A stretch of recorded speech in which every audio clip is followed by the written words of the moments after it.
ಜನರ ಬೇಡಿಕೆಗಳು ಈಡೇರ್ತಾ ಇಲ್ಲ. ಇಡೀ ಗ್ರಾಮ ಪಂಚಾಯತ್ ಸಿಬ್ಬಂದಿಗಳು ಕಸಕಟ್ಟೆ ಆಗ್ಬಿಟ್ಟಿವಿ ಸರ್. ಮೂಲಭೂತ ಸೌಕರ್ಯಗಳಿಲ್ಲ.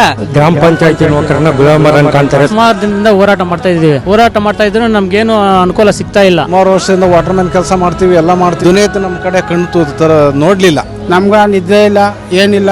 ನೈಟ್ ಎಲ್ಲ ನೀರ್ ಬಿಟ್ಟು ಟ್ಯಾಂಕ್ ಲೋಡ್ ಮಾಡ್ಕೊಂಡು ನೀರ್ ಕೊಡ್ಬೇಕು. ಅದು ಈ ಸರ್ಕಾರ ನಮ್ಗೆ ಏನು ಸೌಲಭ್ಯ ತಲುಪಿಸಿಲ್ಲ. ಕಾರ್ಮಿಕರ ನೌಕರರು ಅಂತಂದ್ರೆ ನಮಗೊಂದು ಬೆಲೆನೇ ಇಲ್ಲ. ಗ್ರಾಮ ಪಂಚಾಯತ್ ನೌಕರು ಅಂದ್ರೆ ಅಷ್ಟು ಕೀಳ್ಮಟ್ಟನೆ ನೋಡ್ತಾರೆ. ರಾಜ್ಯ ಸರ್ಕಾರ ಹಳ್ಳಿಗಳನ್ನ ಹಳ್ಳಿ ಅಂತಾನೆ ನೋಡ್ತಾ ಇದೆ ಹೊರತು ಯಾವತ್ತು ಅಭಿವೃದ್ಧಿ ಮಾಡಬೇಕು ಅಂತಕ್ಕಂಥದ್ದು ಅವ್ರ ತಲೆಯಲ್ಲಿ ಯಾವತ್ತೂ ಬರ್ಲೇ ಇಲ್ಲ. ಕೇಳಿದ್ರೆ ಆಶ್ವಾಸನೆ ಕೊಡ್ತಾರೆ, ಏನು ಮಾಡಿ. ನಾವು ಫ್ರೀಡಂ ಪಾರ್ಕ್ ಅಲ್ಲಿ ಸ್ಟ್ರೈಕ್ ಮಾಡಿದಾಗ ಮನವಿ ಕೊಡ್ತೀವಿ, 2 ತಿಂಗಳು ನಿಮ್ಗೆ ಕಳಿಸ್ತೀವಿ ಅಂತಾರೆ, ಏನು ಕೊಡಲ್ಲ. ಮಿನಿಸ್ಟರ್ ಸರ್, ನಮ್ಮ ಸಚಿವರನ್ನು ಭೇಟಿ ಆದಿವಿ ಸರ್. ಒಂದು ಬೇಡಿಕೆ ಇದುವರೆಗೂ ಈಡೇರಿಸಲಿಲ್ಲ ಸರ್.